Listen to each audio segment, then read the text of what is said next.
एक कॉलम में हमने स्टैंडर्ड इलेक्ट्रिसिटी रूल्स लिखे हैं जो मशीन्स या अदर जो इक्विपमेंट्स हैं उनमें यूज़ होते हैं, और एक साइड में उनकी एप्लीकेशन लिखी है। तो चलिए देखते हैं कौन सा रूल किस चीज़ के लिए, किस एप्लीकेशन के लिए, किस मशीन के लिए यूज़ होता है। सबसे पहले है फ्लेमिंग लेफ़्ट हैंड रूल। तो Fleming's left hand rule motor के लिए यूज़ होता है। ये मोटर के वर्किंग प्रिंसिपल में यूज़फुल है, मोटर के रोटेशन की डायरेक्शन भी बताता है। फिर है फ्लेमिंग्स राइट हैंड रूल, ये जनरेटर के लिए यूज़ होता है। Fleming's right hand rule generator के लिए और Fleming's left hand rule motor के लिए। किरचॉफ्स करंट लॉ, यहाँ पर ऑप्शन है energy conservation, current in conductor और यहाँ पर चार्ज कंजर्वेशन। तो KCL यानी किरचॉफ्स करंट लॉ शो करता है चार्ज कंजर्वेशन, ये चार्ज कंजर्वेशन शो करता है। और Kirchhoff's voltage law energy conservation show करता है, यहाँ पर ऑप्शन हो जाएगा एनर्जी कंजर्वेशन। फिर है Ohm's law. Ohm's law conductor में रेजिस्टेंस कैलकुलेट करने के लिए यूज़ होता है। ध्यान रखिए, कंडक्टर में रेजिस्टेंस कैलकुलेट करने के लिए यूज़ होता है, सेमीकंडक्टर में नहीं।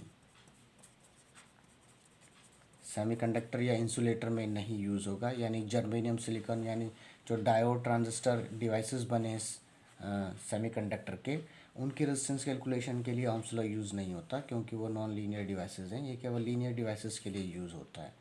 तो Ohm's law resistance of conductor का रेजिस्टेंस कैलकुलेट करने के लिए यूज़ होता है। एम्पियर्स लॉ, ये करंट बताता है, कंडक्टर में करंट की डायरेक्शन या करंट कैलकुलेट करने के लिए, फाइंड करने के लिए एम्पियर्स लॉ यूज़ किया जाता है। फैराडेज लॉ इंडक्शन में यूज़ होता है।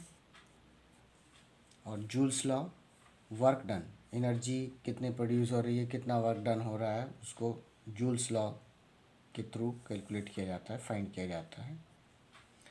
फिर राइट हैंड थंब रूल।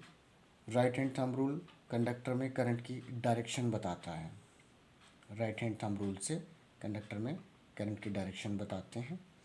और डायनेमिकली इंड्यूस्ड ईएमएफ जनरेटर में यूज़ होता है। ये dynamically induced EMF principle generator के लिए यूज़ होता है। जबकि ट्रांसफार्मर की अगर हम बात करें तो ट्रांसफार्मर में डायनेमिकली इंड्यूस्ड ईएमएफ नहीं होता, यहाँ पर स्टैटिकली इंड्यूस्ड ईएमएफ होता है। क्योंकि ट्रांसफार्मर में कोई पार्ट रिवॉल्व तो करता नहीं, घूमता तो है नहीं। जनरेटर में तो रोटर घूमता है, आर्मेचर घूमता है, तो इसलिए जनरेटर में जो ईएमएफ इंड्यूस होता है वो डायनेमिकली इंड्यूस्ड होता है। और ट्रांसफार्मर में एक वाइंडिंग से दूसरी वाइंडिंग में जो ईएमएफ इंड्यूस हो रहा है, ट्रांसफ़र हो रहा है, वो स्टैटिक इंडक्शन हो रहा है। अगर हम डायनामिक इंडक्शन की बात करें जनरेटर में, तो यहाँ पर फ्लक्स कांस्टेंट होनी चाहिए, डीसी फ्लक्स होना चाहिए।